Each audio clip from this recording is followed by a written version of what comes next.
the stream, everybody. Scum one and scum all. I'm Vulture Culture. This is the Korg MS-20. This is a vintage one Rev 2, and this is a Roland SH-2. Both of these synthesizers debuted in the late 70s, and it's exciting to have both of these incredible vintage analog, completely analog mono synthesizers, and to check out a friendly comparison between the two.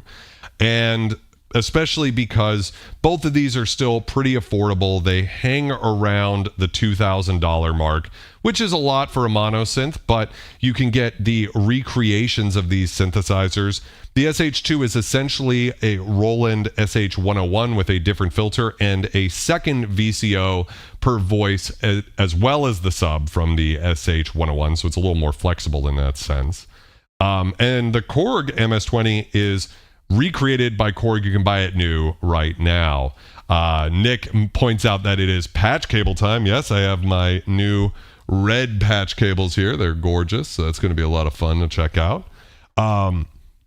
Yeah, so why don't we start off? We're going to cover the oscillators, we'll cover the filters, and then we'll get into some of the things that set the two synthesizers apart, because there's certain things you can do on the SH-2, and then of course on the MS-20, because we have this whole patch bay, things can get very complicated very quickly.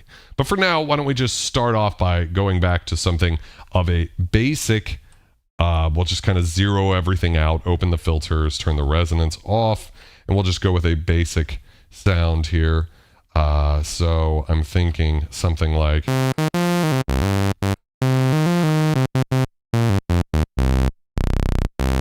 so you can hear those are pretty close to volume match, but we'll try to cover a bit of what's going on. And on VCO 1, we have a few different options. We got a sawtooth, and immediately you're going to notice the weight. Don, welcome to the stream. How's it going?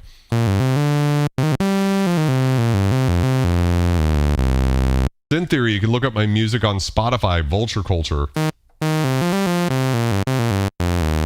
And yes, I do sing. So one of the things about the SH-2 that I love immediately is it's very bright. It's surprisingly bright for an analog synth. It might be the brightest sounding analog synth I have. And if you're just talking about the raw oscillator tone, and that's both good and bad. I mean, it's pretty beefy when you add the sub in. But one thing that you might be aware of is because of the range of this, I have the range all the way down on all four of the oscillators are on their lowest setting. And in this case, 32 feet, the lowest note I have on the SH-2 is that F. I mean, the difference in the thickness is actually pretty substantial. Very thick, pretty thin. And we can go lower than that on the MS-20, which is freaking wonderful. It's very full sounding, which is interesting because we do have a high pass filter. We could maybe try to match that a little. So little tuning difference there too, but you can hear that just by thinning it out a little bit, we actually can get pretty close to the tone. On the other hand, the brightness of the higher notes, if we go up the range, right? And we could do the same thing over here.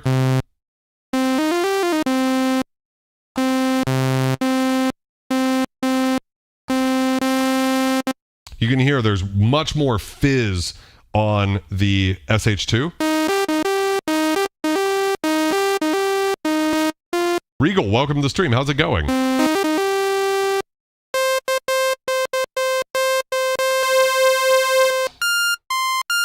Whoa, oh.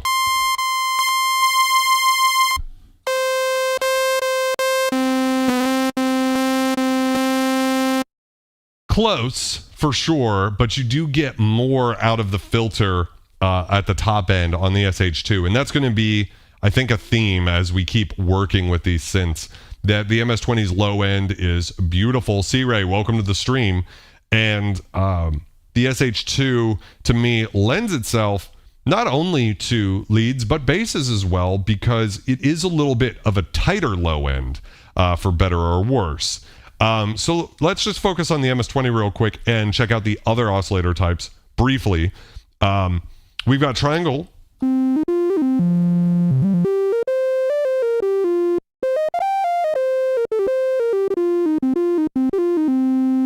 which to me reminds me of the Polyvox that we checked out last week on stream, where there's quite a bit of fizz coming through on that triangle wave. We do not have a triangle wave on the SH-2. We actually have a sine wave, which is not that common on vintage synths from this era.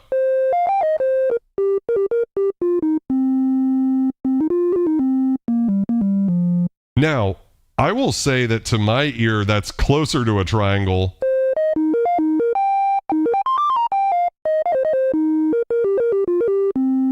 I think that has actually quite a bit of triangle harmonics. It's not a pure sine wave, but it's very nice.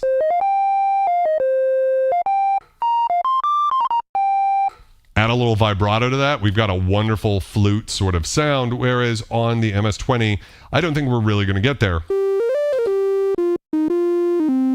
It's sort of got like a little bit of sawtooth in there at the top end.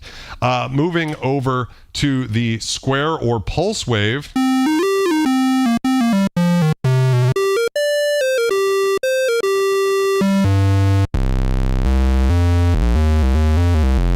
The thickness, and I would just like to point out we haven't even started boosting the low end by doing like the peak trick. Like how thick that can get, right? But just on its own. And we have a pulse width slider, which gets very narrow quickly.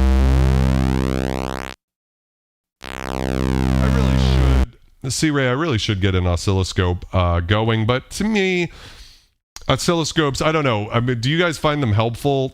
I think they are very pretty and they're fun to look at, but at the end of the day, I don't really know that they reveal all that much to me, because you have to use your ears anyways, and sometimes you look at a waveform and you go, well, that I don't know what that sounds like, but it's just not, you know, what truthfully it doesn't. I don't know, that's my opinion. I want to know what you guys think.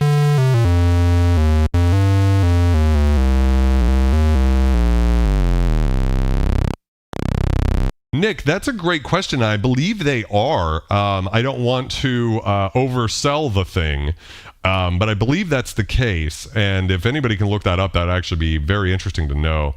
C-Ray says, yeah, it's nice to match waveform curves. I guess in this case, what I'm saying is these two synths are not going to match waveforms anyways, right? They're going to have a different sound. And so maybe you look at a sawtooth wave and you go, okay, this one's a little bit more sinusoidal or something. But to me, it's just all about what the sound is. Now, one of the tragic things is with an MS-20 as it is, vintage and new, by the way, there's no way to do automatic pulse width modulation. That is, there's no way to route an LFO to the pulse width. So you have to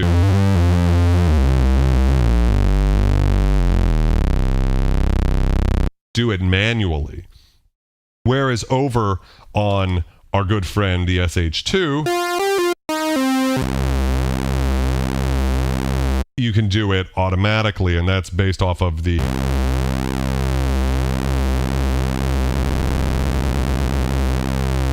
LFO over here.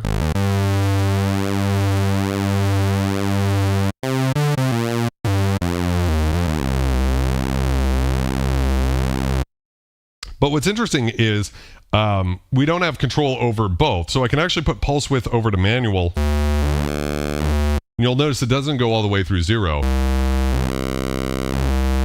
For better or worse, I don't know that it's... I actually like, again, kind of my rant at the beginning of the stream about, which might have been edited out, that a lot of what makes vintage synth sounds great is not the inherent components, although they do sound great. It's actually the fact that the designers don't let you go crazy with all of the parameters like you can in a VST.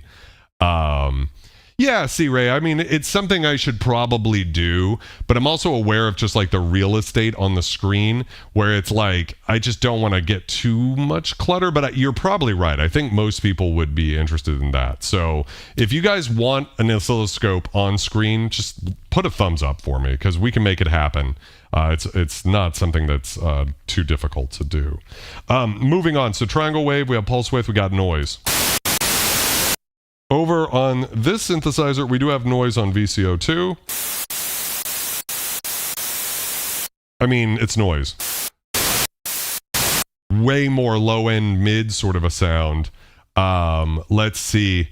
Yes, you can use the filter as an effects processor on both of these synthesizers, actually. So they both have external inputs, and you can run a synthesizer in to both. I think on my original SH-2 stream, it was 40 Thieves who recommended I ran the Kwai K1 into it, and so we checked that out. That was super cool. Because sort of you turn it into a paraphonic synth, and then you can do the same thing over here. You can do much more because of the external signal processor. You've got additional high and low cut filters here, so that you can really control what's going on even a bit more. So anyways, we got noise, but then we also have another feature here. That was an interesting way of saying another, which is ring modulation. So what we're hearing is the sum and differences between the two oscillators. Now, if I change the relationship, I didn't really explain this. This is your VCO mixer, right? So I turn VCO1 all the way down and VCO2 all the way up. So we're just hearing the ring modulator. So even though I'm changing parameters on VCO1, we're actually still only hearing VCO2 and the relationship there. And isn't it interesting that when you're on 32 feet, kind of sounds like a detuned saw? Sorry, detuned square. 16, it really jumps up a couple of octaves. At 8, instead of going up an octave, you sort of go back down and have like a dual octave thing.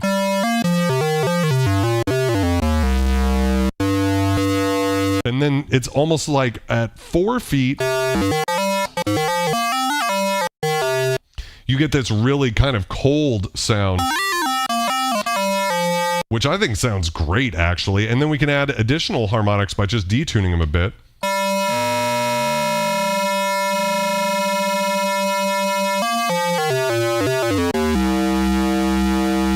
Really immediately powerful in terms of adding quite a bit of movement and interest to the sound.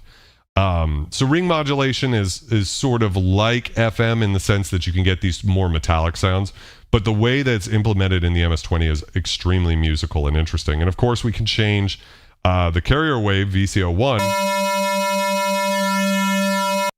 And now that I have it on square wave, we can adjust the pulse width.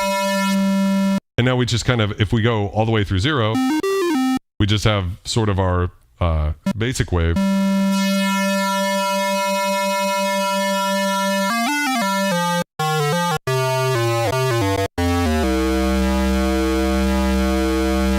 Patch the modulator oscillator to filter. So I will do that quickly. I was probably going to get into the crazier patch stuff later, but while we're here, so we want to take the oscillator out. And I'm just going to look at that. So that's VCO 1 and 2. Where's that come out? It's here somewhere. It might be this one. It's interesting. And then we could run that into the filter. And then...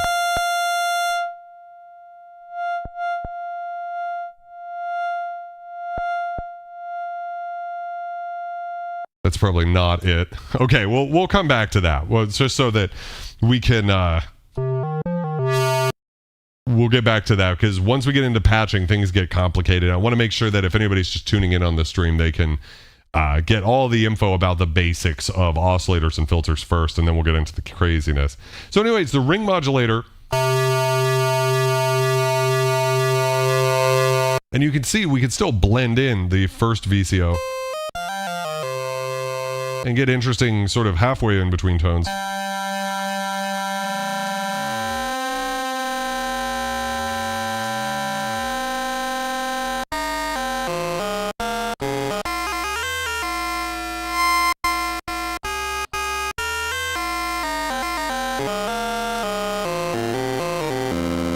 Wow, just, you know, incredible. And so there's nothing like that on the SH-2. The SH-2 is going to stay very kind of traditional, almost in the Jupiter 4 type late 70s Roland sound range, and it's not going to go too much further than that, for better or worse. I mean, I think there's something to be said for just the raw charisma of the oscillators and filter that we have here. So yes.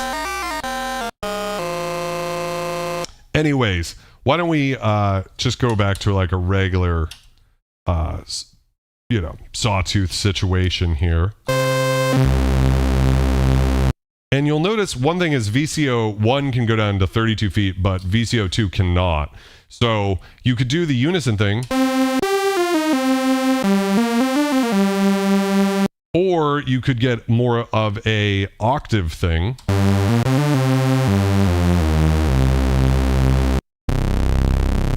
Which can almost have that Hoover type sound, and especially if we increase the incredibleness of the filter.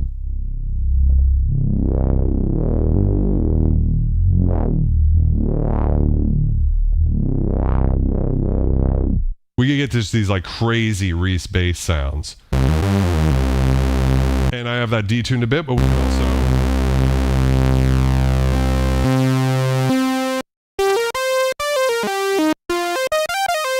get sort of really clean analog brass type sounds. Maybe take the volumes back a bit.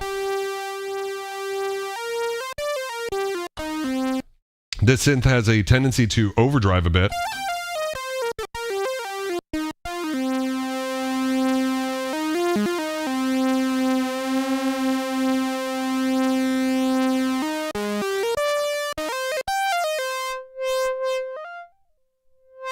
Yeah, so it can sound really great. Moving over to our friend, the SH-2, we can blend together two waves and move that off of noise. You can hear how thick that can get actually once you stack two oscillators together.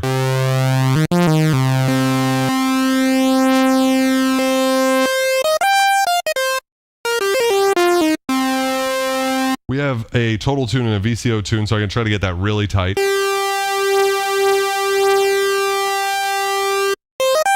Black Man, welcome to the stream.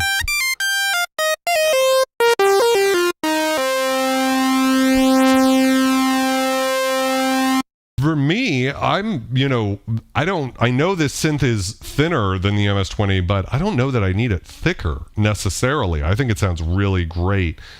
Just as it is. And of course, why don't we just go kind of do the Reese test and see how close we could get by detuning the oscillators a bit and then bringing them down.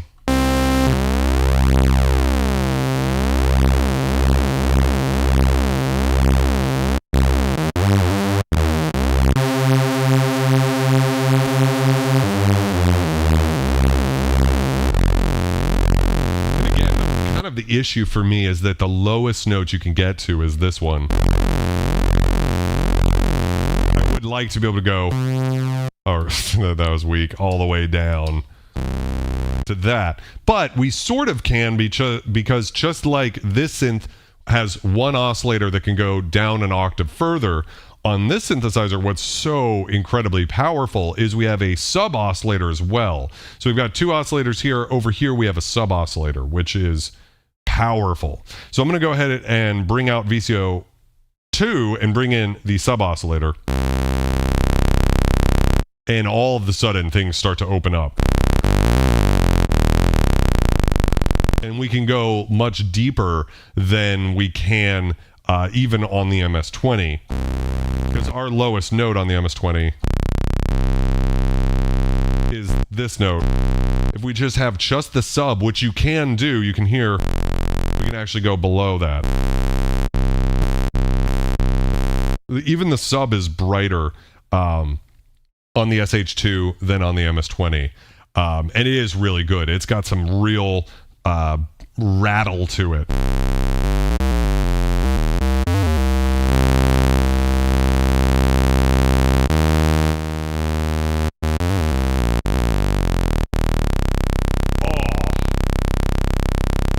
That is just sexual chocolate, isn't it? So, yeah, and one of the things that I have been guilty of in the past is sort of writing off sub-oscillator-based synthesizers as not being as good as two oscillator synthesizers, but it was actually looking at some synthesizers. I think it was the JX3P and whatever we shot it out against, I guess the SX240, where the fact that you could use a sub, what I'm now calling like the Dub Station Zero baseline test, because when I saw him perform live at KnobCon, he was using an SH-101 Eurorack module. And the thing about a sub oscillator is it's in perfect phase with the oscillator that it's slaved to. Essentially, every time that oscillator completes a cycle, it flips up, and then when it completes another cycle, the oscillator, it flips down. And if you think about that, that's going to be a square wave, right? So you go up and then down, and then up and then down, right?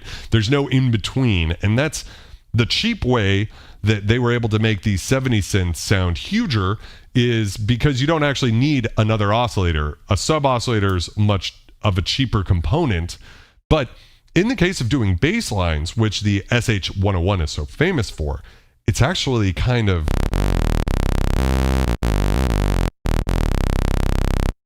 it's massive sounding. So in this case, if we were to get that Dub Station Zero sound, we're going to close off that filter a bit. I don't know how much filter modulation you actually end up using.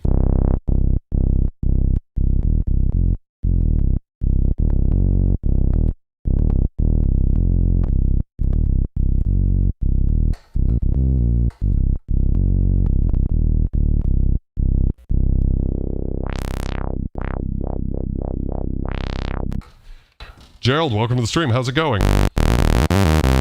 So, given that, even if we put the voltage control oscillator 1 down an octave and then bring in VCO2 on the square wave, we should have a sound similar. But you'll hear phasing there because the two oscillators are not slaved together. And even if I get it pretty close, close.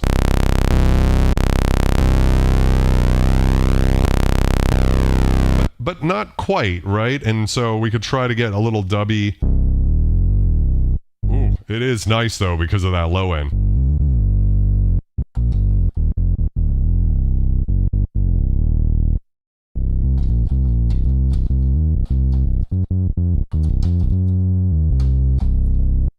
Really nice, and we could take that even further if we increase the peak of the high pass filter. Oh.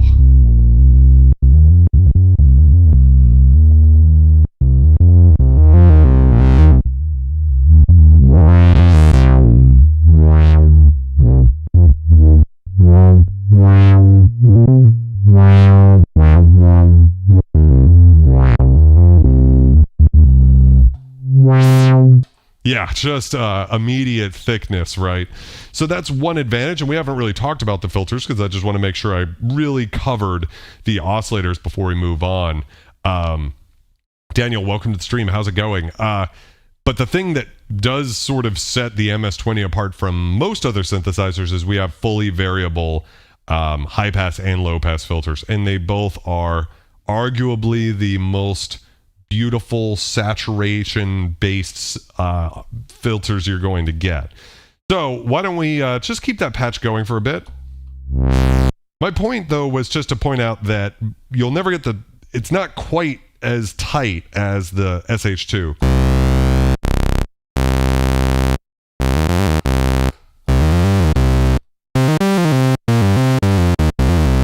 Right? I mean, it's just a different type of sound. right? You know, you filter out a little of the low end and they get pretty close. Thank you very much, Rick. I love this shirt so much. Just got it recently. Let's see. Does Vulture Culture have a culture vulture in his rack talking about saturation? I don't. I would love to, but that's an expensive piece of gear. And I'm not that interested in outboard effects yet, other than the ones that you use on synths all the time, like reverb and stuff. But we'll get there. I mean, it's like, I want to get into Eurorack too, but, you know, I got to sell my ass on the streets to even afford these synths. So we'll get there. Let's check out the filters. So this low end note. One thing you'll notice immediately about this filter is as we increase the resonance, let's check it out at 50%, we won't lose much bass, if any at all. And it's so good. Let's increase the resonance a bit, like it's up to 8.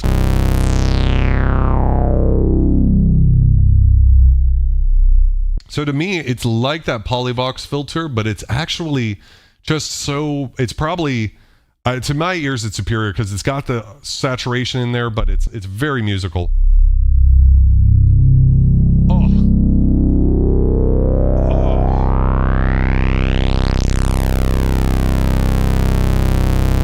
9.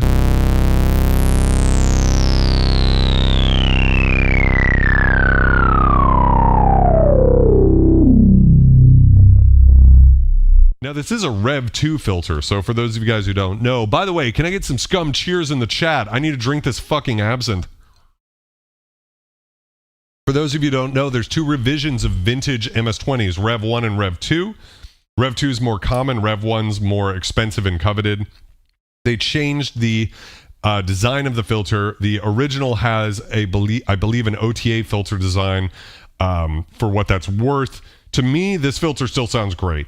I don't have a compunction about this not being a Rev 1, but something to be aware of that it's not a Rev 1. And I believe in the Korg MS-20 reissue that you can buy brand new nowadays, they have both revisions in it. I don't know if that's for the full size only or if it's for the mini version as well.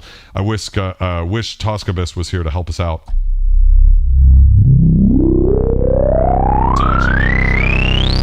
Such an incredible thing. Kev, how's it going? Yes, Arturia put out a free version of the filter for a while, and that's a really great. C-Ray asks, this filter or the Moog filter? It's going to be this filter all day, every day. I like the end result of the Moog ladder filter. Some patches sound really great with it. For me, it just never on its own inspires me, but I recognize that I'm in the minority when it comes to that question. We're going to crank it, so I'm just going to bring the VCO level down a bit. I'm going to bring the VCO up, but the volume of the synth down.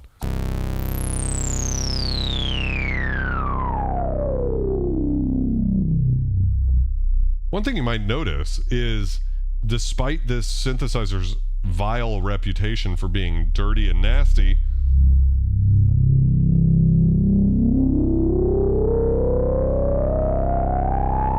the resonance is not as insane as you might think.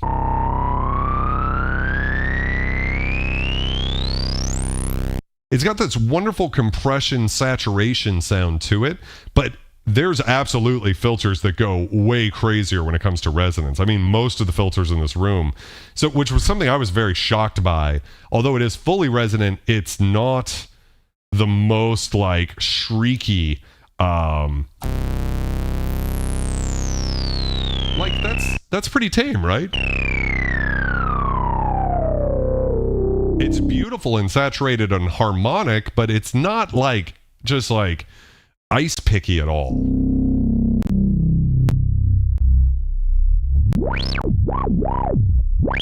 Yeah, just really incredible. Moving over to the SH-2, we'll notice something about the filter very quickly. One thing is that the range of the filter is going to be affected much more by the range of the envelope. So right now I'm modulating the filter with the envelope. So I'm going to turn that down, and we can see that when I'm all the way down, we're hearing nothing because the filter's so low. And then as I bring it up, we're actually not going to get to full brightness. So we need some of the filter envelope to get to full brightness. On my synth, it seems about 25%. And then we've still got a little bit of the low end in there all the way down. Let's check that out on the MS-20. See how we still have a little bit? Right, so it seems like if you want to match the two, using the envelope at sustain all the way up, and about 25% of that is going to give you a very similar filter response, which is perfect for checking out the sound of two filters. Love Ladytron ambient. Let's see. Hans says it's tame for sure. Yeah, it is. It's much more tame than a lot of people would think. So let's do the filter sweep, no resonance, back to back, so you guys can hear how they sound, and then we'll go through the resonance and go for it. Hey, thanks for the subscription. I appreciate that, Sync Mixer. That scared the shit out of me. It's not that interesting without resonance.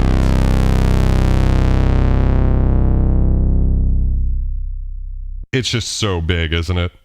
It's so big.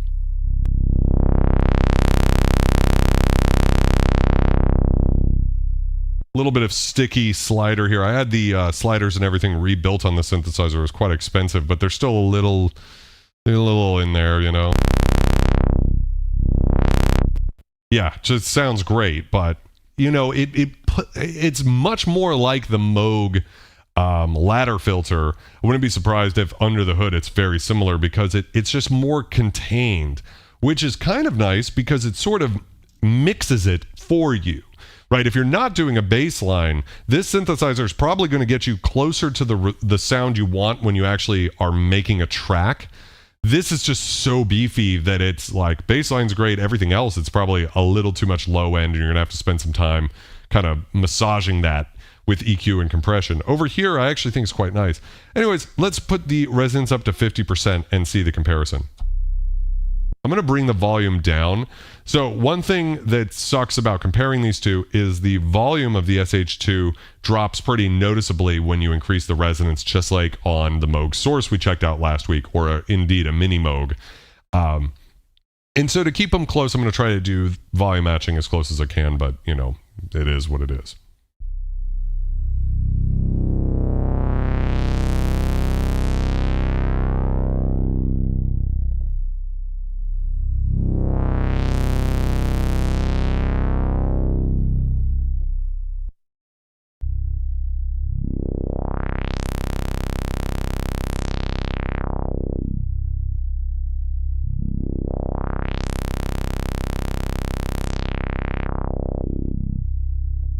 Again, I apologize for a little bit of me getting caught a little bit on the slider. You can go pretty smooth with it, but sometimes when I'm going slow like that, you get kind of stuck.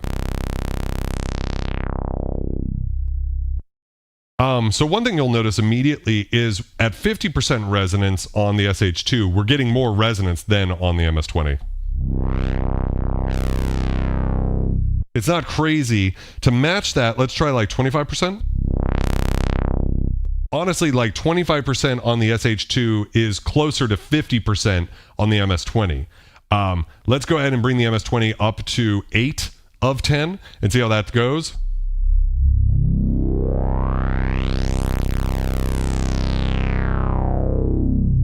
Oh, it sounds so good.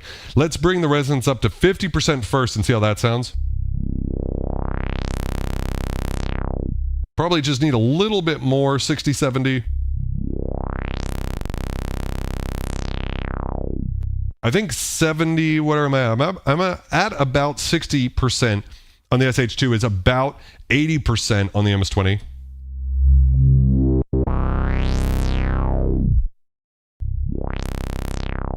Maybe a little bit more.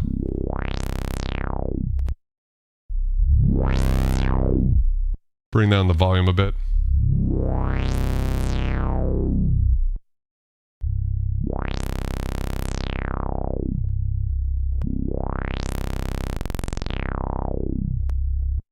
Very vowely on the SH-2 versus on the MS-20.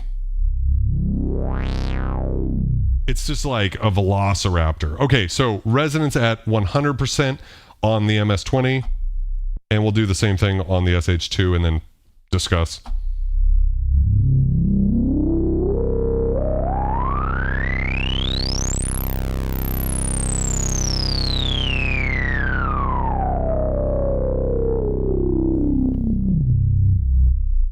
It's just like the most gorgeous resonance. And then over here on the SH-2,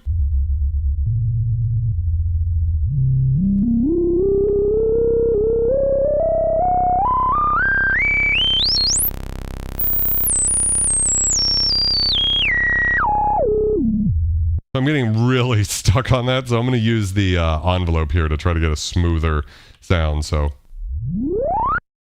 to increase that all the way.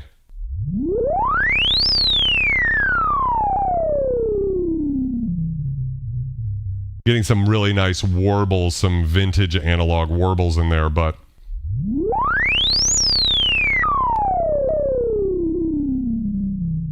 I think I might have the the modulator's affecting that too.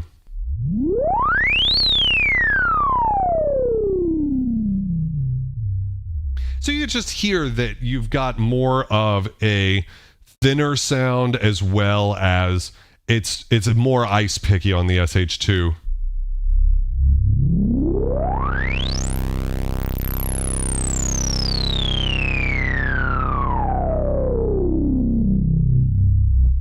Whereas this is just sing-song beauty. And of course, we haven't discussed the fact that this also has a fully variable high-pass filter. So, and by increasing the peak, we have a very similar filter resonance characteristic. I'm not going to spend too much time on the filter resonance of the high-pass filter because it's very similar. But let's just bring it up to 8.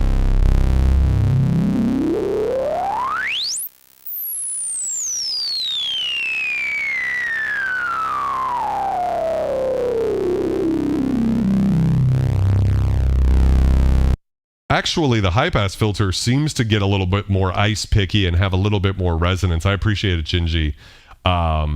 Yes.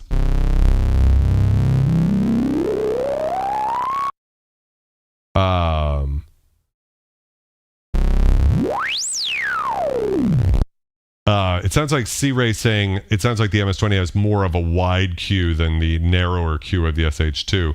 If we had a filter analyzer on screen, I suppose we could figure that out.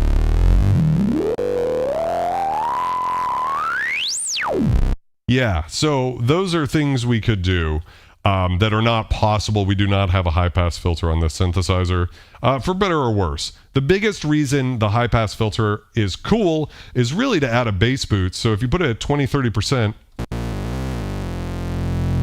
you can use it as like a little EQ.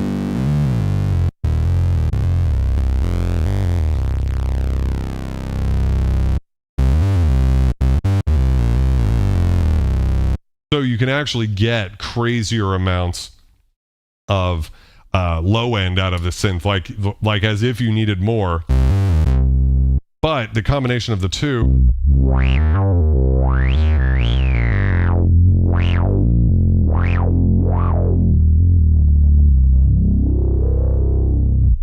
yeah, it's just gorgeous. I'm obsessed with the way this filter sounds. Korg, for some reason, didn't just continue to use this exact filter, or maybe even the Rev 1, in further synths they came out with. They really should have. I don't know what the reason that they moved away from it, and I guess it was cost, and put, something else in the Poly 6 or something like that. C-Ray says, no, I mean the MS-20 Q is wider at the bottom to a tighter peak, like the filter grabs a hold of the audio more. You mean wider at the bottom but narrower at the top, C-Ray? Is that what you mean? Anyways, so we've covered the kind of sound of the filters and everything. I guess it's worth jumping in here to patch a little bit. So one thing you can do with this synth, just like you can on a Mini Moog, is take the headphones out and route that into the synth again. Now, if we just route it into the external signal in, it's going to be very loud, and so I'm going to bring the volume down.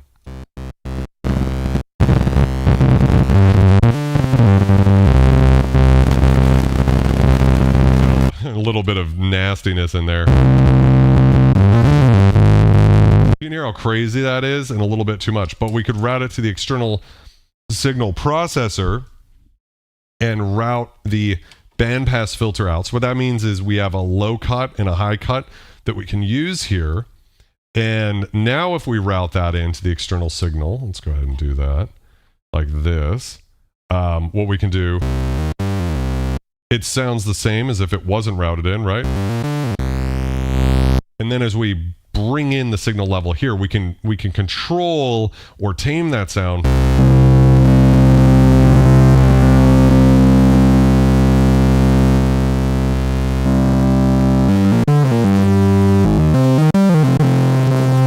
And so we start to get that sound, but now we have additional filters to play with.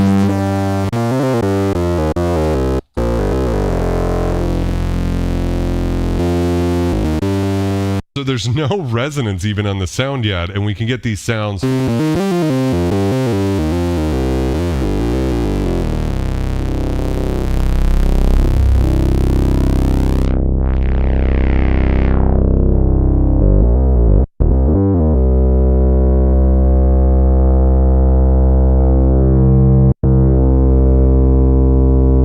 Hey, Carla, I appreciate that. Thank you very much.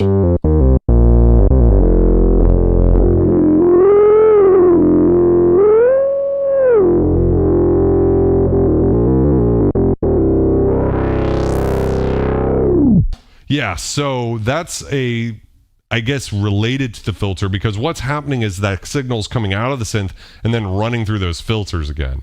And that's where things get super interesting because essentially, I mean, the Korg Prologue allowed you to do this. What you end up doing when I did the science on that synth was, with frequency analyzers, was actually see that when you run everything through, not only do you get drive, but you actually get a sharper filter cutoff. So if you have a 24 decibel filter, it becomes a 36 decibel filter, for instance, generally speaking. And let's see. Yes. Carly says, oh, and by the way, a CS60 versus CS70 video would be a great alternative. I would love to do that. I would actually, that would be almost the dream. I don't think there's any chance I'll ever be able to do a CS80 versus CS70M video unless someone in Florida has a CS80 they'd let me shoot it out against, but someone might have a CS60 or even a 50, because if we're just looking at the filters and the oscillators, you can make a much cleaner comparison there. It's only the fact that the CS70M and the CS80 are the only two true synth signal paths per voice synthesizers. The only two inherently bitimbral synthesizers from that family. So, the SH-2 into the MS-20 would be fun. Yeah, so that you could also do that. I suppose what you could do is take the trigger out and run that into this synth, control this synth with this one, and then take the output out of this and run it into the external signal in here, and you could get a pretty monster sounding synth. Something to think about. So let's open these synths back up. And let's talk quickly about the LFO and the envelopes. So what's interesting is the nature of the envelope generator on the MS-20 is envelope generator 2 is sort of slaved naturally to both the low pass filter and the amplifier. So if we set the attack decay to 50, the sustain all the way down, and the release time, this is what we get. Let's go ahead and do that with the attack, decay, and release. We'll bring the sustain all the way down. So 50, 50, 0, 50. It's like kind of my basic general thing. We also have a hold time on the MS-20, which is interesting. But so this is how this sounds. Oh, way too much cut off there. You'll notice it's faster, right? Versus takes longer to get there. Much much faster. To actually get into that neighborhood, we probably got to go to about 75%. Oh, the release is really long on this. But the attack decay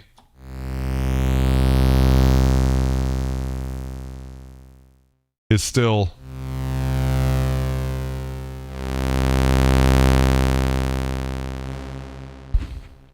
pretty close, right? So, yeah, interesting. Now, when it comes to how this synth works, we've got a couple of options. We do have key tracking, so we can get tree cacking sounds out of this filter. But we have control over, essentially, the envelope is always affecting the VCA, or it actually could not. So if I put it to hold, it becomes a drone synth. And we can just play around and, you know, create soundscapes.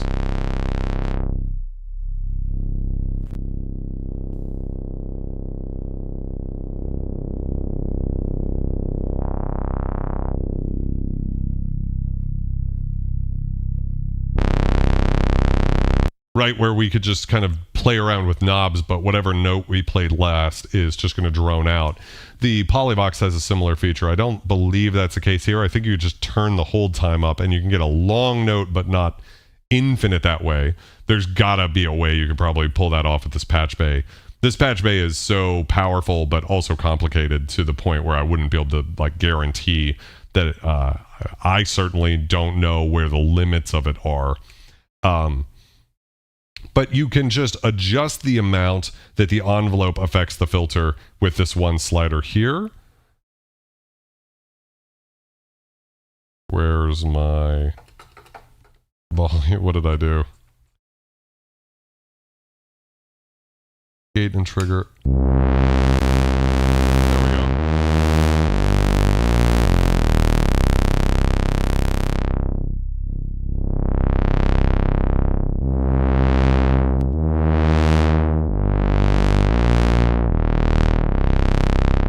So when you have it in this mode, it's very similar to the way the MS-20 works, just kind of unpatched, where it's going to affect both. So in this case, if I just increase the amount here, EG2, to the filter and bring the cutoff down,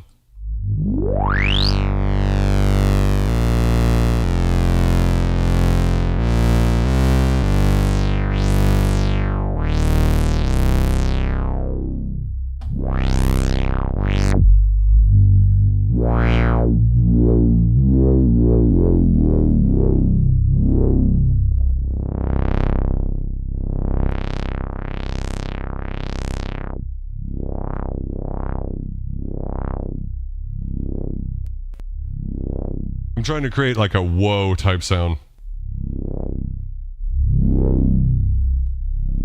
You can hear just how much volume you lose on the SH-2, which in a comparison like this isn't great because it makes the synth sound worse just because our ears naturally associate loud with good.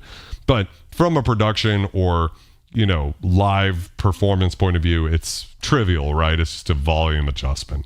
But I have the synth maxed out. I guess I'd been smart. I would have dialed this one back a bit so I could get a little bit more volume out when I needed it.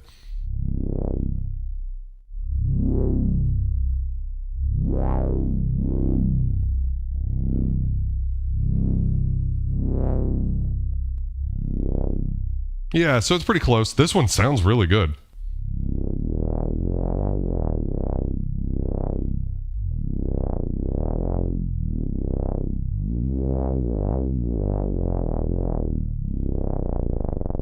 Wow.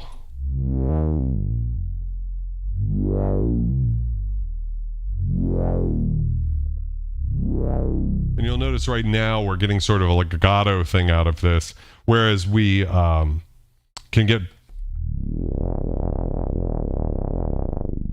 You can get that same sort of thing out of both synths. We do have portamento on both, so let's just cover that real quick. So let's just do 50% on both. It's not that interesting, so...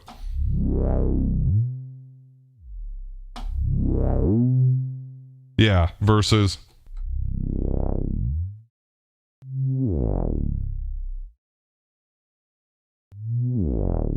A very cool sound, actually. Really vowely sort of character. So portamento's a thing, not that interesting. Let's check out the LFO and see what we can do with it. So let's take this back down into sort of like a basic setting. I don't know if you could hear that car honking outside my window. Right, so what we can do also is affect the, let's say, frequency modulation of the LFO.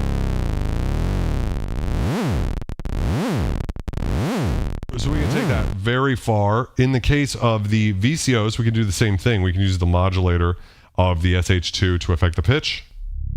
Oh, let me just open this up all the way.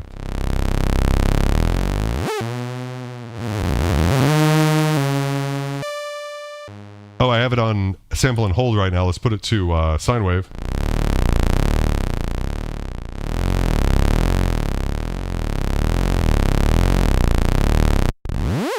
You can hear that it's just like crazy how far that you could take it. Whereas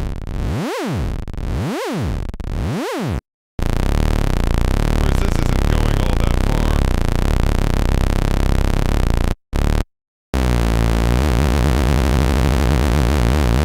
I don't know if it's affecting both oscillators or not.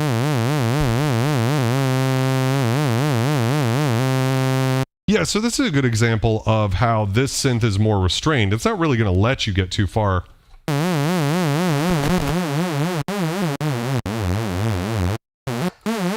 That doesn't sound, I mean, it's out of tune, but it's not that out of tune. Right? Whereas this is just insanity. That's like the full range of an oscillator, right? So immediately we notice a big difference there. Let's turn that down, but instead add the modulator to the filter here.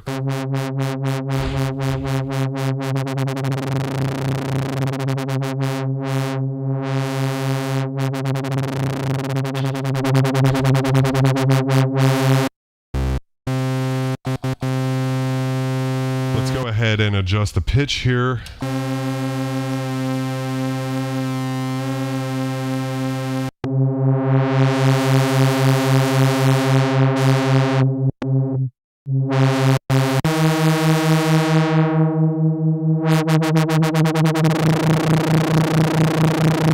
So we can approach being in the territory of audio rate here.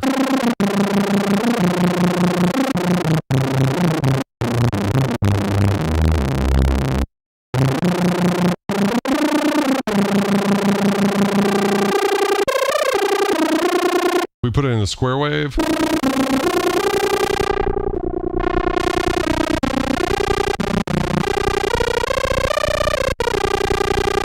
We can get that sort of sound. Let's go ahead and try what we can do over here.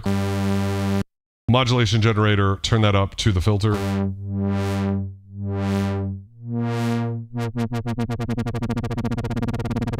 Actually not as fast on the MS-20, which is surprising.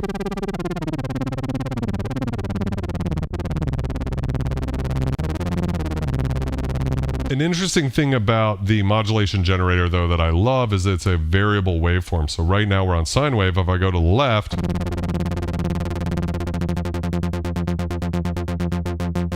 you can hear that we have a saw sound or a ramp down.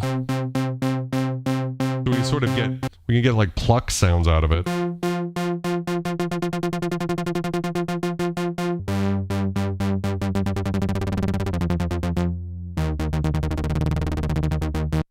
But we have everything in between there. Now we have triangle, and then we can go all the way over to reverse saw.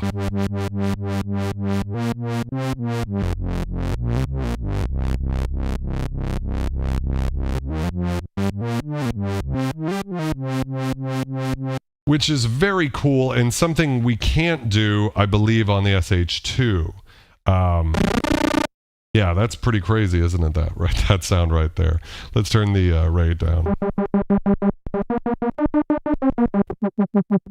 What we can do, though, is sample and hold. Little resonance helps.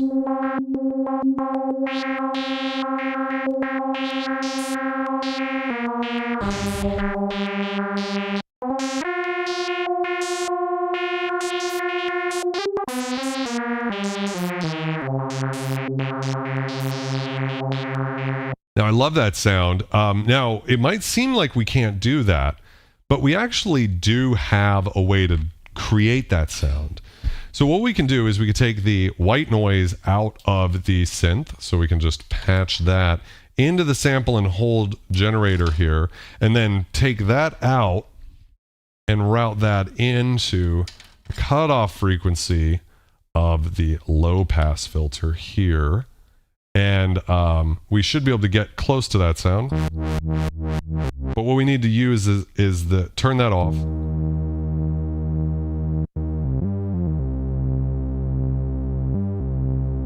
Did I do that right? By the noise check? We might need to process that actually to get it to do a better sample and hold. I did this in one of our streams before. I think I'm making a silly error here. What if we ran that into the clock?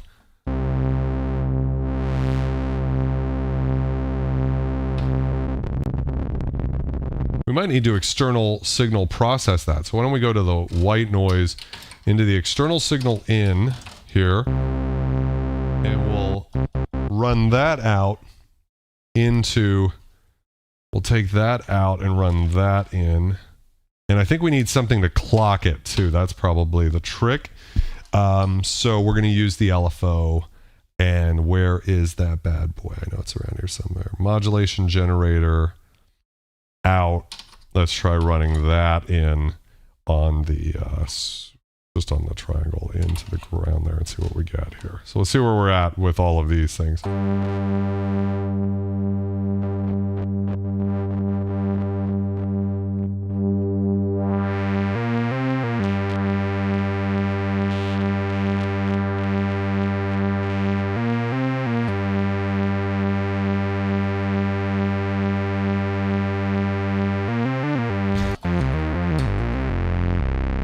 Well, I suppose you're going to just have to trust me that it's possible, because I can't seem to coax it out of my MS-20. If anybody remembers how to do it quickly, this would not be a bad time to help me out.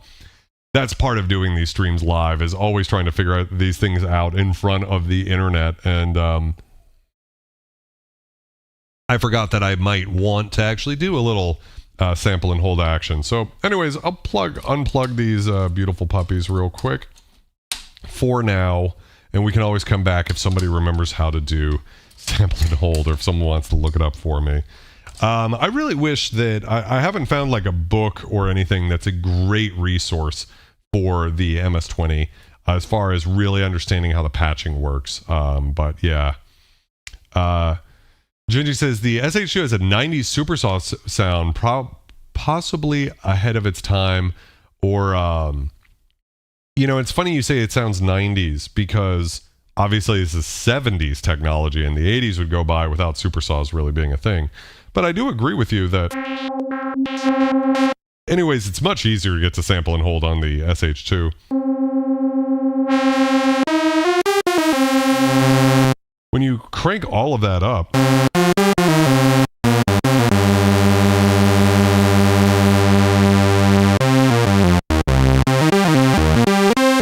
It's a very fat sound, and then with a little resonance, you can get that sort of bright,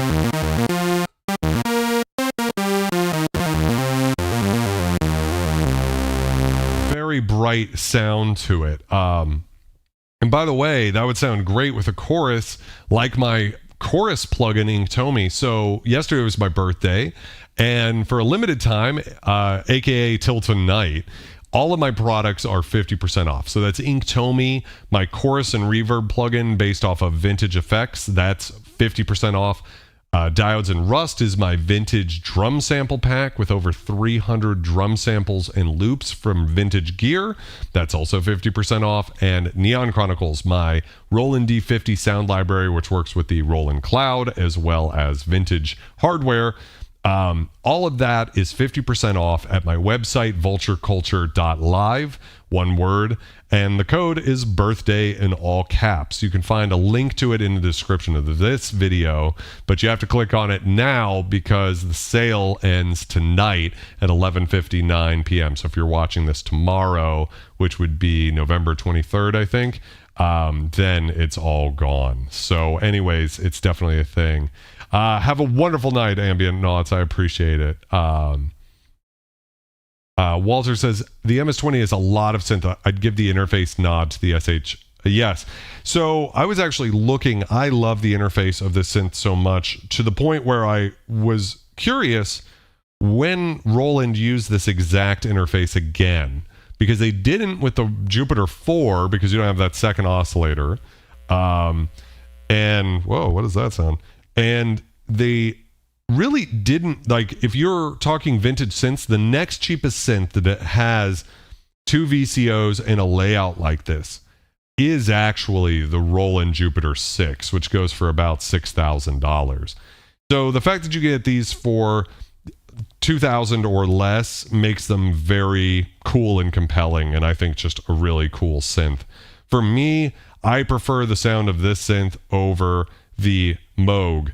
The Moog source that I have, which is essentially just a mini Moog with a different interface, but the same parts underneath the hood, mostly, I think is a great synth, and it sounds very clean. This has a little bit of dirt and character to it, and for me, that's why I think this is one of my favorite synths, and why I don't see myself ever losing it. There's just something to the character of the filter that I think is very nice. But it sort of does the mini Moog thing, except you do have pulse width modulation, which you don't have on a mini Moog. So that's really great, as well as a sub-oscillator that you don't have on the mini Moog. Analog noise, which you don't have on the source. Sample and hold, which I think you have on the source, but not on the mini Moog. So yeah, it's interesting what you get out of this synth, and it just sounds really great. For me, this synth really shines on leads, and kind of counterintuitively, like a mini Moog, actually works pretty well on basses, just because it's a little thinner, but that doesn't mean that down low it can't. It's just so good.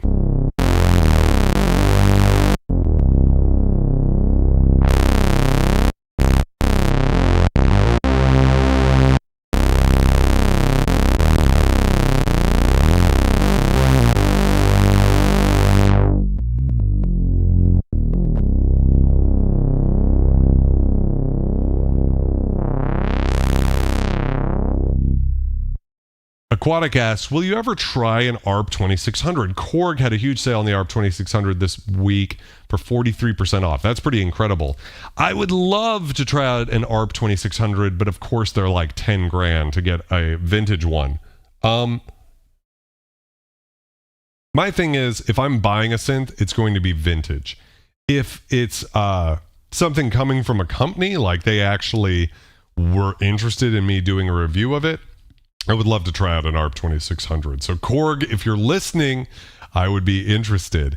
As far as buying one just off the shelf, for me, it's probably a decent time for me to give you guys my philosophy quickly. It's my birthday, so I think I'm allowed to rant for a little bit. Mostly I try to stay on topic with these streams, but I'll just try to say this quickly. The reason I buy vintage synths is not because I think they sound better inherently. It's because I want to know what was magical about the time that these synths came out. And if you buy a modern recreation, there's always that little question mark in the back of your mind, like, is this as good as the original? And the answer is, it changes. You know, sometimes the recreations are, for all intents and purposes, as good as the original. And why would you shell out the money if you're just being rational about the economics of the thing? The recreation can be as good. Sometimes it's not even close. I mean, like the Behringer Prophet VS recreation, I've been watching Starsky Carr's videos on that, and it's not even fucking close. And then after his videos, they did a firmware update that tried to make it better, and it's still not there. Like, it still doesn't sound like a VS. It's not even fucking close. And so for that reason, I think that for me, it's, as a presenter, I'm more interested in trying to capture for you guys, so you don't have to spend your money, what makes these synths interesting. And I love doing the Versus streams as well, because they help me think about the synths. For instance, if you're listening to one of these synths on their own, it can sound really great. Basically, any analog synth is going to sound really great on its own because it's just going to be warm and fat and fuzzy and magical. But when you shoot two synths out against each other, all of a sudden you start to go, even if they're not that closely related, these two are pretty good because they're my two 70s monosynths and they're both legendary in their own right. You start to pick apart, oh, I kind of like this about this filter and not so much over here.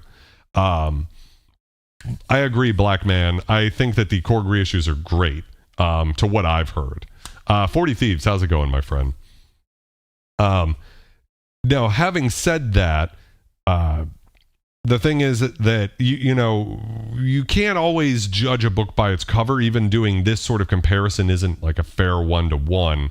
I think a better comparison that would be harder for me to present on the channel would actually be to like do a track with the SH-2 and then see, here's the thing. You probably can't even do the exact same track with the MS-20 because the way you would go about creating a baseline sound is going to be different on the MS-20 than on the SH-2, and therefore, the way you might have written that song would be different. So both of the pieces of gear sort of steer you in a different direction, and that's why we like hardware synths, right? It's because it gives us a little bit of inspiration. I know for me, the Roland SH-2, as counterintuitive as it might sound, because I have an actual vintage Yamaha CS monster synth back there, this is the synth that I would do the Blade Runner brass sound the most on. Go ahead and try to create that real quick.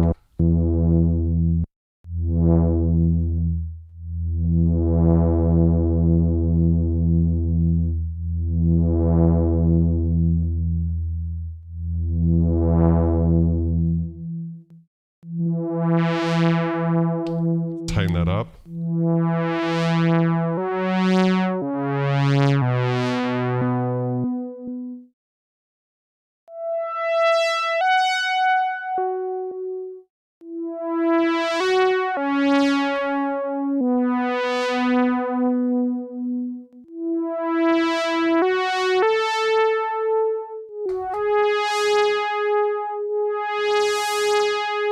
There we go.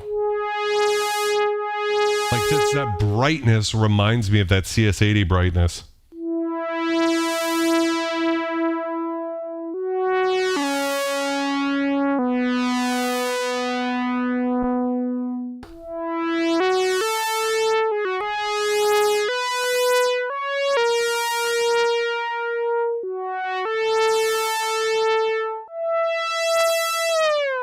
Right. So that would be kind of one of those things where, to me, this synth sort of hangs out in that territory. Again, I'm not trying to say it's a... I'm sure if we shot this out against the actual CS oscillators behind me, that it wouldn't sound that similar. But when I hear it, it sort of puts me into that headspace of those beautiful, soaring, truthfully more 70s type sound synthesis. It just harkens back to a different age, and it's very beautiful and clear. It really has just this incredible brightness to it that I think is missing from basically every other vintage synth. With the Moogs, I hear like a very clear mid-range. So the mid-range is really articulate because of the way that ladder filter sculpts those harmonics, and it's a very clean sound. Over here, this is all about high-end for me.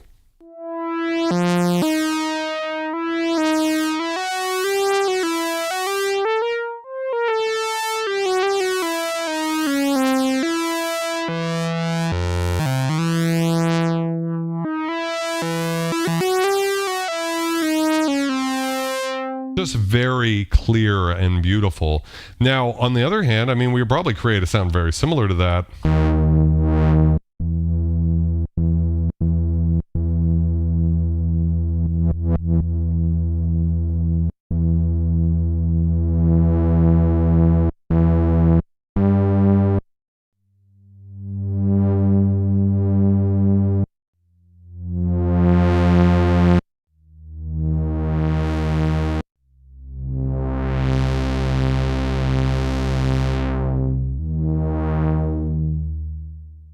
Let's see if we can get that by bringing up the range.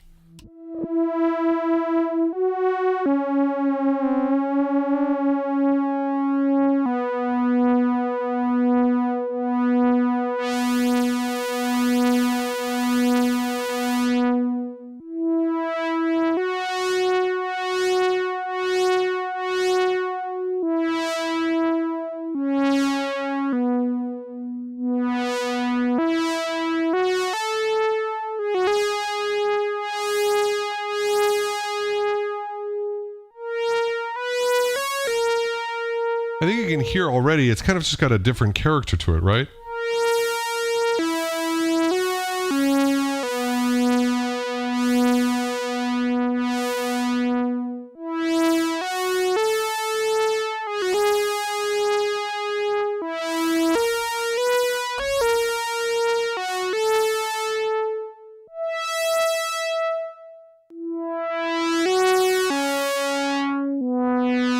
I just think that's kind of in there, right?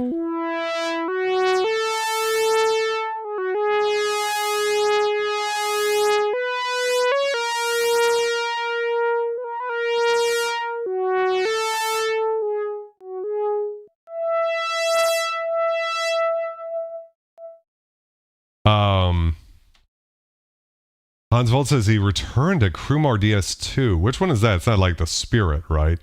Yeah. Walter says, vintage one-to-one creations are impossible. A lot of components aren't made anymore, and doing a discrete circuit ones aren't cost-effective. All reissues are SMD electronics instead of board through. Yeah. Aquatic says, I think the 2600 Mini from Korg is very close. That's what I've heard. I think Korg's recreations are really, really good, from what I've heard. For instance, my friend Toskabisk just put out a video on the Korg MS-20 Mini, and to my ears, I'm like, any differences that are potentially there are trivial enough that I myself don't think that it's worth worrying about too much. I think it's pretty fucking close, and it has the sound, you know. Now, if you shot one out, like if he ever comes down here, we go drinking at Harry's and then shoot out his synth versus mine, we might hear little differences there. I don't know. I think there's a difference between what I'm trying to do, which is, again, delve into the past and try to understand what made these synthesizers so magical, and sort of have this reverence for this earlier time. And then the realities of wanting to make music in 2023, where there's very little money in the industry. If you're playing out, you're probably playing out for peanuts, right? And you're spending all this money on gear. That's a very different question about what synths I would recommend. And I always do a video, there'll be one coming up in January, of what synths I think are good to buy in 2024. And that's a very different list than any of the synthesizers I have in my room, right? And that's just sort of what it is. Blackman says, vintage is great until they start to fail, and then they will fail. What I will say about that, and, knock on metal, I have gotten very lucky with vintage synths, as well as when you know a vintage synth tech, I use severed machines. You can kind of like get away with some shit, and I've had new stuff break. I kind of almost feel like the vintage stuff is like built to last, and you will have to repair some things over time. But if you buy a great condition synth and it arrives at your house well packaged, a lot of the times the ones from the 70s and 80s really hold up because they built them to last, and they also built them to be repaired. Whereas nowadays, I think it was Bob Rosen who said that like repairing a modern synth is like there's only really one part and you just need to replace that whole thing. Whereas with these, with more discrete components and ICs and stuff like that, they're much more repairable. So I do not dissuade people from buying vintage synths with the knowledge that you probably will have to get them repaired at some point. I would just recommend knowing a vintage synth tech. If you don't, that will probably change the arithmetic a bit.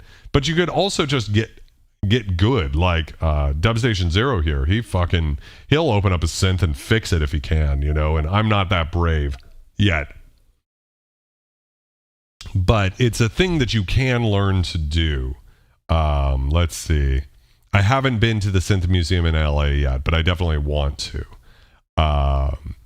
What else can we talk about here? Most of the vintage from 70s areas are bulletproof. I've owned them for a long time.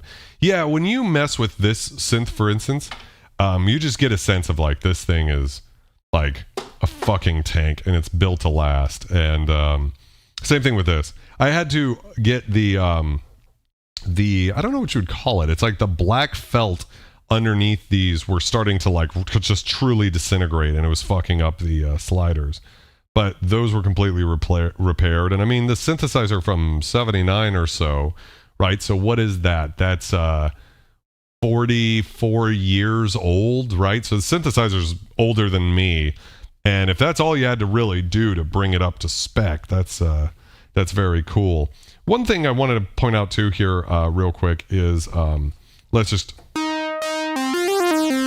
sort of change this into a pluck just by bringing the attack down. Oh, that sounds so good. The bender is super useful on this synth. I'll bring the sustain up a bit. And you can hear that right now I've got it tuned to a fifth, so which is so nice for performing to have that fifth there, so you always know.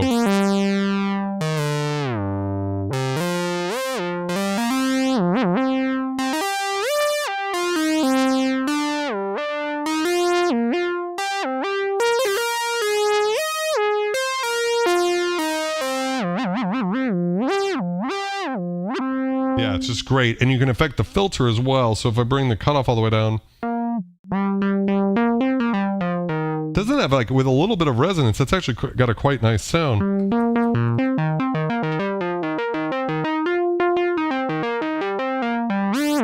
And you can hear that now I'm affecting both the VCF and the oscillator.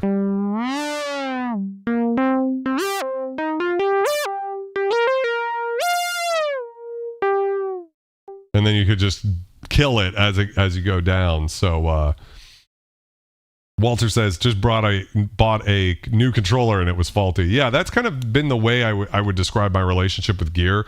I've had the same rate of problems with vintage gear as I have had with new gear. I will add, though, that I'm very particular about buying vintage gear. And so I think I'm maybe a little bit more discerning than a beginner to the vintage gear market. And so I understand why it'd be intimidating, because you don't want to make a bad mistake in the beginning. And if that's the case, I just recommend, I've done videos on this before, but just ask a lot of questions about the synth. Make sure that there's no red flags. There's plenty of photos of the synth in great condition, and you confirm with the seller that everything is working before they ship it out to you. And I recently got a synthesizer, won't say which because I'm keeping it a secret, but it came and the power cord was snapped. And I think it actually was just because they wrapped it up really tight, and it's an old ass like 83 power cord, and it just popped. And it got here and I was like, what the fuck is this? And the guy was like, oh, I'm so sorry. Here, I'll refund you the cost of that cord, which was super cool of him. But it's also like, that's one of those things where a lot of the times people, especially if you're a seller on Reverb or eBay and you have ratings, right? They want to keep that rating high. For instance, I have a perfect 5.0 score on Reverb. So my Reverb store has 0 4-star reviews, and certainly no 3, 2, 1 or 0 stars, if 0 stars are even a thing. And I want to keep it that way. And so a couple of times, one time I shipped a synth and it just got fucked up in shipping. I did my best to ship it. Now I do a few things differently just to really try to head that off, but it just got one of the keys knocked in. So I just immediately called up a synth store in the guy's town of like wherever he lived in Ohio or something, and just said, hey, do you fix this type of thing? And they said, yes, just tell them to bring the synth in. And I left my credit card info with them, and I just said, hey, whatever it is, put it on this. And it still was a good sale for me, but it was one of those things where, I didn't make any profit because I had to pay for the repairs, but things like that happen, and you'd be surprised how many sellers are more like that than not. On the other hand, there are, of course, fucking terrible people out there, so you have to protect against that. So anyways, I don't know where this rant is going. Yeah. The CS70M is full of custom chips. Yes, that's been pointed out to me for sure. Yes, so there's hopefully companies, I mean, like you see that with like the Juno 106s, right? New companies have come out with those vintage parts to help make them go. But chips last a long, long time if they're good to go, unless it's situations like with the Juno 106 where things tend to melt or whatever. Mad Mike Dynamite, welcome to the stream. Let's see here. Same here, all fives on reverb, Hans Volt says.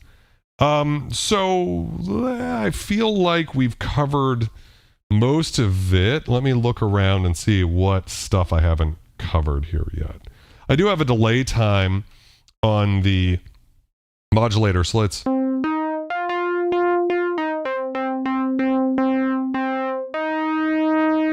increase the sustain quite a bit so we have a good amount. And you can hear that if we add some modulation to the VCO here, we'll put it into a sine wave and then bring it down.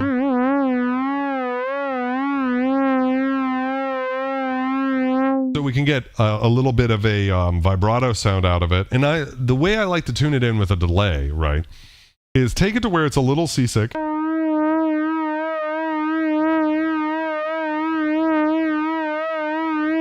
Right there, it's like, you know, like a guitar player really... It's too much, right? But once we increase the delay, we've got that time where our ear can pick up what the note is.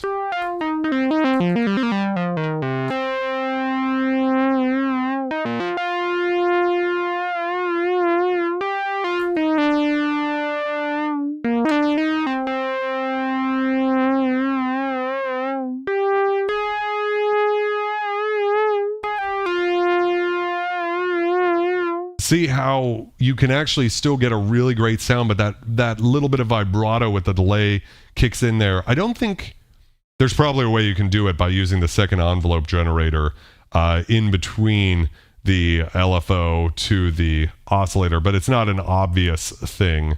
Again, I'm sure someone who's a MS-20 master could show me how to do it. What else can we do here? We have auto bend is a thing that we can do on these notes, so...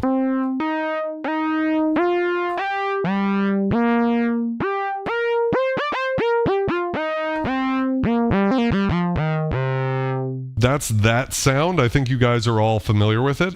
Can I slow that down?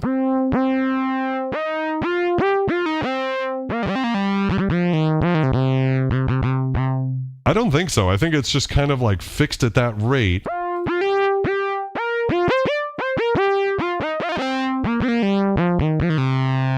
Right? So that's another kind of little feature that's tucked into the SH-2 that's not super easy to do on the MS-20 immediately. I think I'm probably going to focus just quickly on the SH-2 with the caveat the MS-20 is just infinitely more powerful. Like what you could do with this is just like mind-boggling. Like you could look up, for instance, like Korg MS-20 self-playing patches, right? Just do that and you'll be like, holy shit, like what is even going on with this thing? But there's a lot of really useful features in here. I'm not a big auto bend guy, but...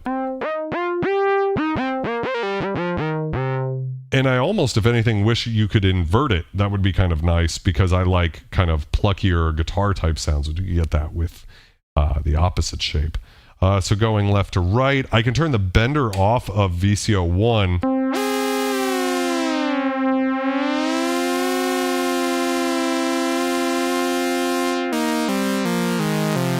So just using the bender, I can get this fifth sound.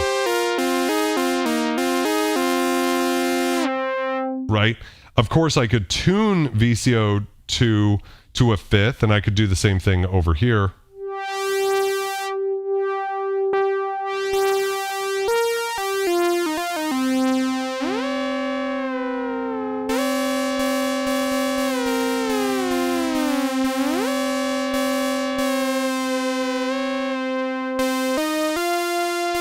So that's an octave.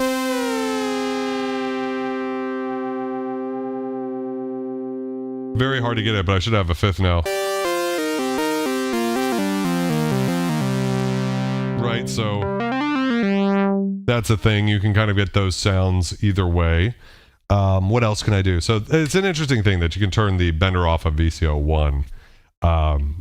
We've got 2 tune ranges over here. So you'll notice that the very hard to get the pitch perfect for a 7th over here. We actually have a wide range and a narrow range. So right now, if I use the VCO tune,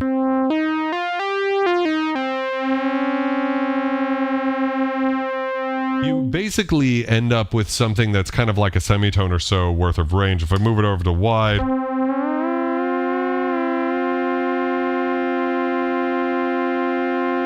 I can get that 5th sound. Right? Just by tuning it that way like we just did. Truthfully, this knob is so small that it's about as hard to tune this knob. Like, the difference is, I wish they just had given you a bigger knob, because this is about as hard.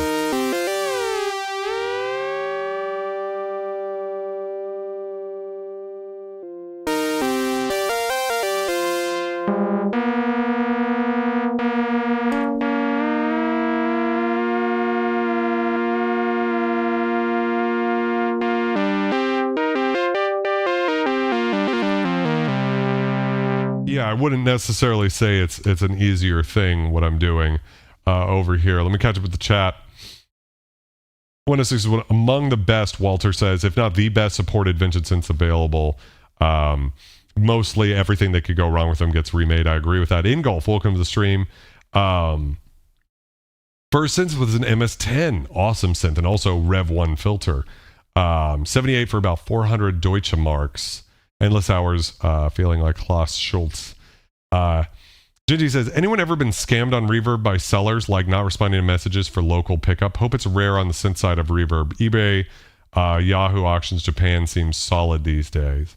Aquatic says he's been scammed on KnobCloud. I don't even know what KnobCloud is. What is that? Let's see. Triceratops, welcome to the stream. With getting scammed, I have not been scammed, but I also am very serious about like avoiding red flags. But I will say this: when I bought a synth, or I'm sorry, not a synth, but my vintage tape echo, my Roland RE501, it had a lot of problems, and the seller said it didn't have a lot of problems. And when I took it to my tech, I just asked him like, "Hey, you know, what's up? Like, I got this thing and there was like no echoes to it. Like, the echoes were so quiet." And he was like, yeah, it was fucked up. I had to completely rebuild the engine and stuff. So I think sometimes what happens is, let's try to not think about it in terms of like the world is full of psychopaths. There's way more psychopaths than people realize, right? Like, I think it's like 1 out of 25 people has the sort of brain structure to be a borderline sociopath or something like that. But I actually think what happens most of the time is like more like wishful thinking. Where I had one time a super cool dude. He was I think he was a film teacher, and he had scored some Amazon TV shows and stuff in the area. I show up at his place to buy an ARP Odyssey, so an original ARP Odyssey. I had it in the studio for one day. And he had it put away for a while. And I think he knew it was a little, like, it probably wasn't in the best shape. And so he was like, look, dude, it's been in my closet for a long time, whatever. He opened it up and he riffed on it really hard. But I remember thinking, like, it didn't really just play a simple note, right? Like that type of thing. It was more like he had, like, the modulation and stuff all the way up to where it was...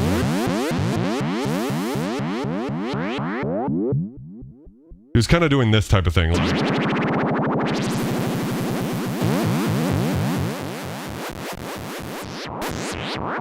He was doing like that kind of riffing as opposed to just doing like a just simple type thing so you can really hear those notes.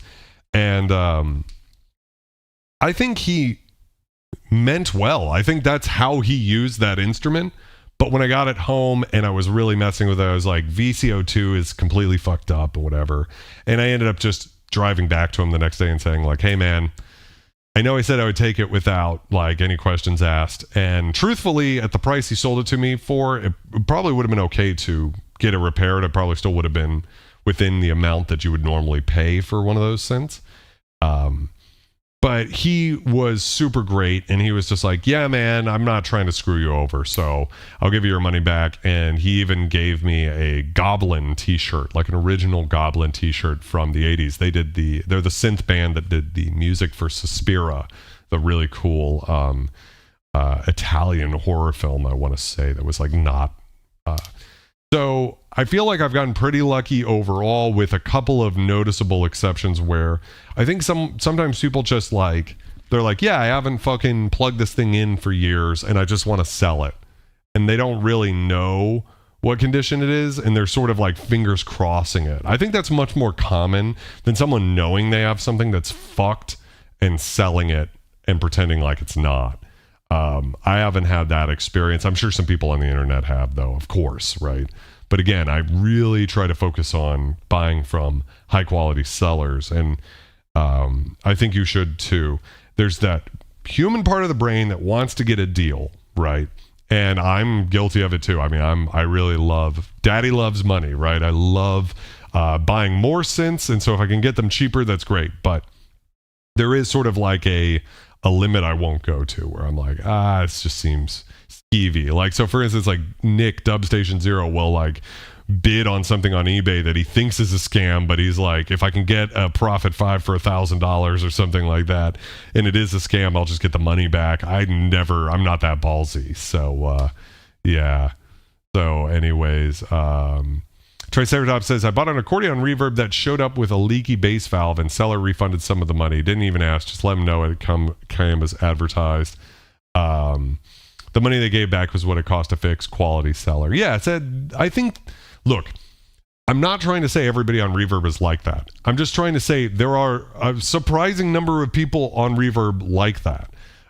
More than you might think. I think a lot of people have a sort of cynicism about humanity in general, which is probably warranted. But, you know, when it comes to this community, I've ran into people all the time who are like, I bought the synth myself in 1985 with the money I made from my newspaper route, and I've been holding on to it and cherishing it ever since. Little Freudian slip there. And I've met those people too. So I would just say that, you know, to a certain extent, there's a thing about that. Yeah. Synth Theory says, sometimes the opposite happens. The seller thinks the synth is broken, but they didn't realize how to program it. Been lucky like that a couple of times. Yeah, I've heard from Nick that he's actually bought some synths that were like 4 parts of repair, and they just needed the battery replaced and they were fine. Right. So that happens too. Again, I'm not saying that's what you should do. Nick is very competent and is like, I'll open up the synth and clean it out and, you know, reattach anything. You know, I'm not that guy. C-Ray says he's looking at a third wave. Awesome synth. Expensive. Yeah.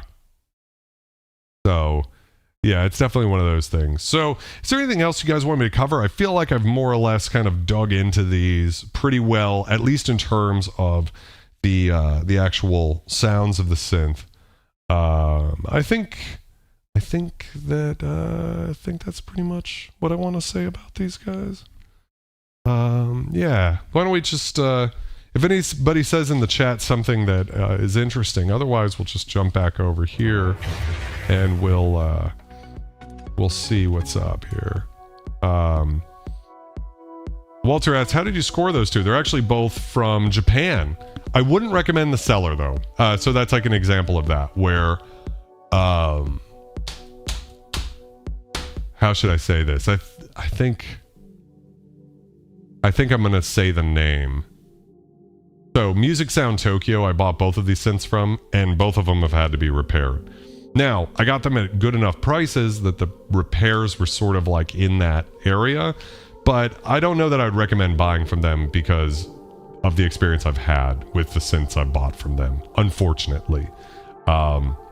So that's another one of those examples. And they're one of the bigger ones from Japan, so keep that in mind. If you're going to buy a synth from Japan, I would recommend more like vintage standards, which is where I got my CS70M from. Reasonably priced, kind of like a little bit below market price for an excellent quality synth, but you're going to get an excellent quality synth. So that's what I would say. Yes. Absurd says, some synths break down a lot. I had my Juno 106 serviced about 2 years ago and the voices are messing up again. Did you replace the voice cards? Walter says, 100 volt boys, what was the issues? I would say that I use voltage step up or step down transformers. I always say it wrong. People get upset when I say the wrong things, but you guys know what I mean. That wasn't the issue with the MS-20. I mean, you can go back and watch my stream where I discovered live in real time that the corrosion on those jacks had just gotten so bad they had to be cleaned, and there's some tuning issues with the MS-20.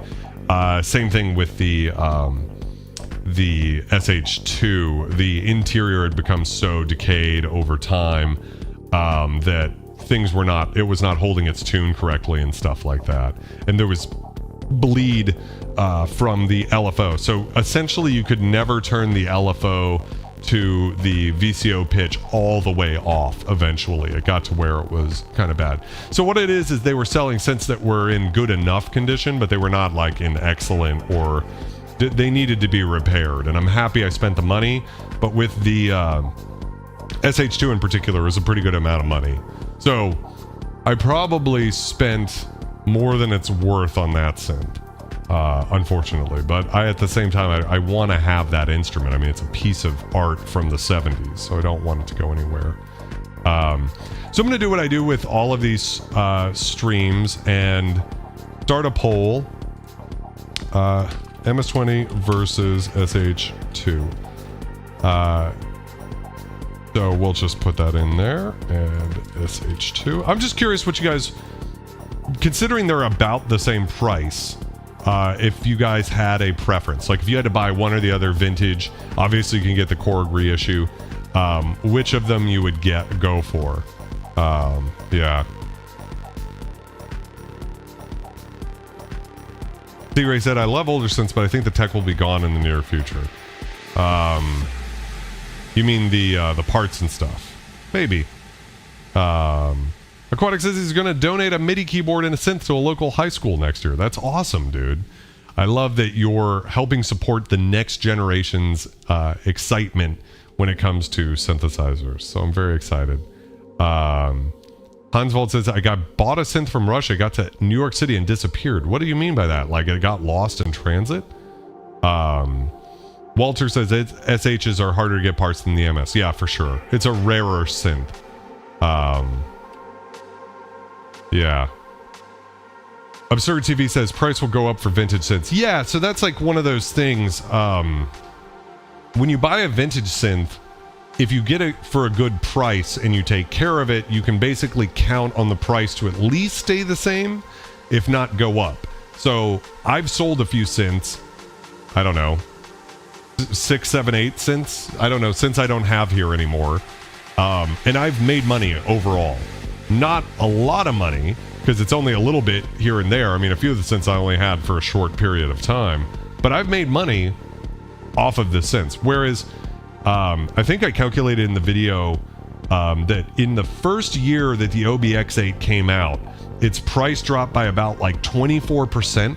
So if you bought a OBX8 for $5,000, they were selling for like $3,800 or something crazy like that, and they still are. That's a lot of money to go out in 1 year of depreciation. So there's an argument to be made for vintage synths in the sense that they will hold their value more.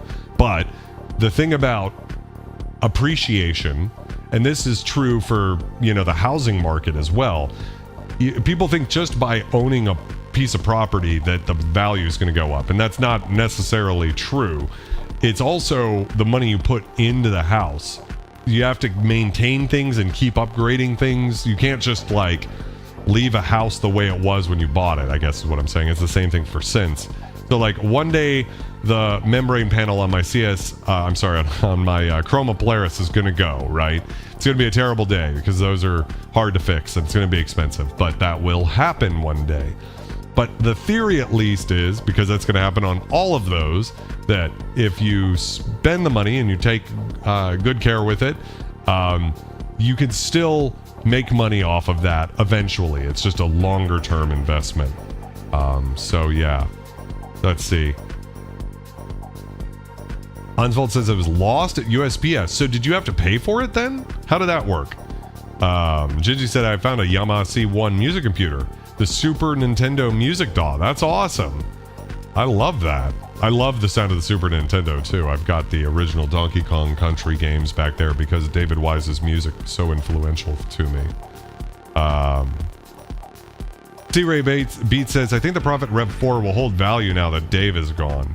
I'm not so sure about that. If I had to make a bet, actually, I would say something like his earliest synths, I think, are going to be the ones that hold the value the most now, because those were very unique. So the early Dave Smith Instruments stuff. We can look it up on Reverb real quick. I'll do it right now. Let's just go see what Sweetwater is selling a Prophet Rev 4 for. I'm just curious, actually, what they're going for. Profit. We'll just go Profit. Let's bring up the Rev 2. What is the Prophet 5? So $3,600.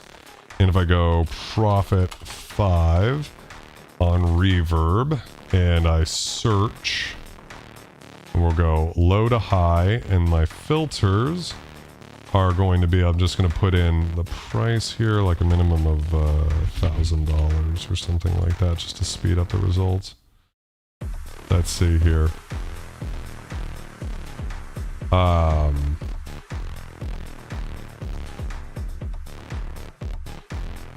I see one for $2,500. Local pickup though. Let's see here. See what's the cheapest one I can get shipping on. Here we go. 3K essentially. Yeah, 3K. So that's holding its value okay. Let me just pull up a calculator real quick.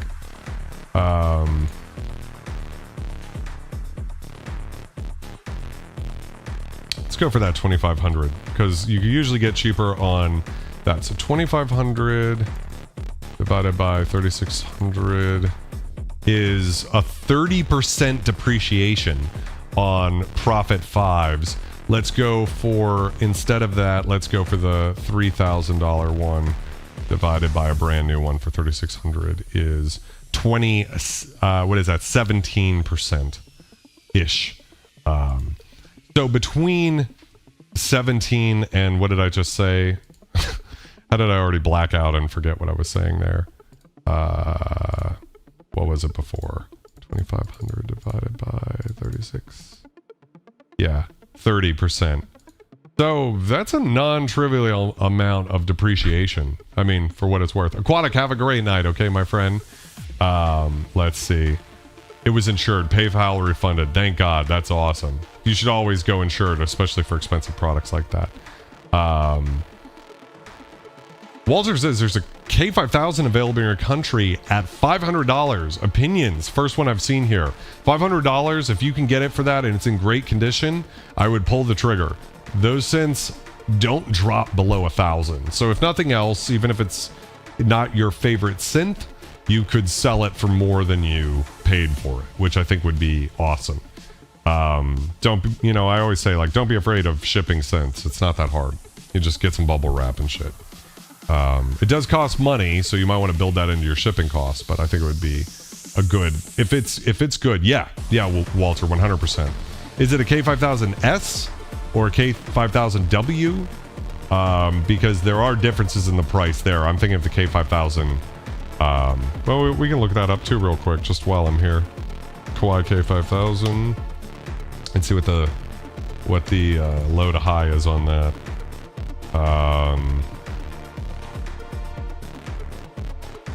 So the cheapest on Reverb right now with shipping that one's terrible, is $900? $930? Yeah, $900, $930. Those are the cheapest prices on Reverb right now for a K5000S, which is kind of the one you want because it has the real-time controls. The K5000W, there's only one on Reverb right now, and it's going for $900 too, but it won't sell for that. So yeah, I mean, you can. I'll check it out and give you an opinion on that. So anyways, guys, thank you very much for hanging out with me for my birthday stream. It's been awesome, and I love you guys so much. I really can't thank the Scum Night community enough. You've made Wednesday nights my favorite night of the week, and I just want to say thank you. I say it a bit, and I'll say it again. By the way, what was the final vote on the... It seems like 67% of you prefer the MS-20, which I'm not surprised by. I think the MS-20 just has a little bit more... Oh, it went up to 70%. A little bit more raw charisma to it, but I think the SH-2 is great too. Unlike the comparison of the Polyvox to the Source, where at the end of it I was like, I still don't know if I'm like in love with the Source. The SH-2 is one of those synths where I have a bond with it where I'm like, yeah, I don't want to ever get rid of that. So I think I might end up getting rid of the Source. Might be interesting to shoot out the Polyvox versus the MS-20. I don't know if that's something you guys would be interested in, but if it is, please let me know in the future. Yeah. C-Ray Beat says, I haven't seen the Prologue 16. I wonder if Korg is replacing it. Thank you very much, C-Ray. I don't think so. That synth had so many multi-processors and stuff in it that it was really expensive to make. I wouldn't be surprised if they try to make another flagship analog synth, but I think it's going to be closer to the Minilog XD. It might almost be like a souped-up Minilog instead of going for like competing with sequential innovation and everything. I think they just... But you never know. I mean, now that they have that Poly Aftertouch MIDI 2.0 MIDI controller, they might try to pull like a Prologue, or I think the joke is the Epilogue synthesizer with Poly Aftertouch MIDI 2.0 stuff would be pretty good. So anyways, guys, I love you so much, and love and light, bitches. I'm out.